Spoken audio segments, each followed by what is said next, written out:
ગુજરાતભરના તાજા અને સચોટ સમાચાર મેળવવા માટે અમારી રાષ્ટ્રીય સમાચાર ચેનલને સબસ્ક્રાઇબ કરો અને બેલ આઇકન પર ક્લિક કરો।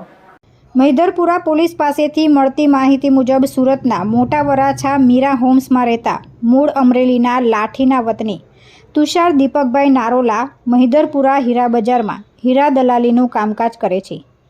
ગત તારીખ 29મી જાન્યુઆરીના રોજ કતારગામ ખાતે હીરાનું કારખાનું ધરાવતા વિમલ લાભભાઈ કેવડિયા નામની હીરા કંપની પાસેથી રૂપિયા 9,98,052ની કિંમતના 216.26 કેરેટ હીરાનો માલ વેચાણ માટે લઈ ગયા હતા અને બીજા દિવસે 30મીના રોજ મહિધરપુરા હીરા બજારમાં ડાયમંડ પ્લાઝામાં ઓફિસ ધરાવતા રાકેશ કોટડિયાને હીરાનો માલ વેચ્યો હતો। વેપારીએ માલના પૈસા 6 ફેબ્રુઆરીના રોજ આપવાનો વાયદો આપ્યો હોવાથી તુષારભાઈ ગત તારીખ 6 ફેબ્રુઆરીના રોજ પેમેન્ટ લેવા માટે ગયા હતા અને વેપારી પાસેથી પેમેન્ટ લઈ પૈસા પ્લાસ્ટિકની થેલીમાં રાખી તેને મોપેડની ડિક્કીમાં મૂક્યા હતા। બાદમાં તુષારભાઈ મોપેડ લઈને રૂપિયા વિમલભાઈને તેમના કતારગામ ખાતેના કારખાને આપવા માટે નીકળ્યા હતા। તે દરમિયાન રસ્તામાં એકાએક તેમને ખંજવાળ અને બળતરા થવા લાગતા તેઓએ મોપેડ રોડની સાઈડમાં ઊભી રાખી હતી।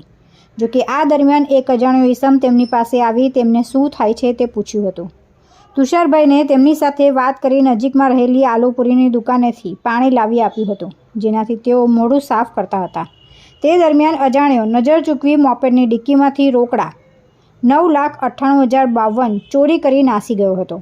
પોતાના પાસે રહેલા રૂપિયાની ચોરી થઈ હોવાની તુષારભાઈને જાણ થતાં તેમણે મહિધરપુરા પોલીસનો સંપર્ક કર્યો હતો। ત્યારે પોલીસે તુષારભાઈની ફરિયાદ લઈ વધુ તપાસ હાથ ધરી છે। તુલસી શર્મા સાથે રાષ્ટ્રીય સમાચાર સુરત।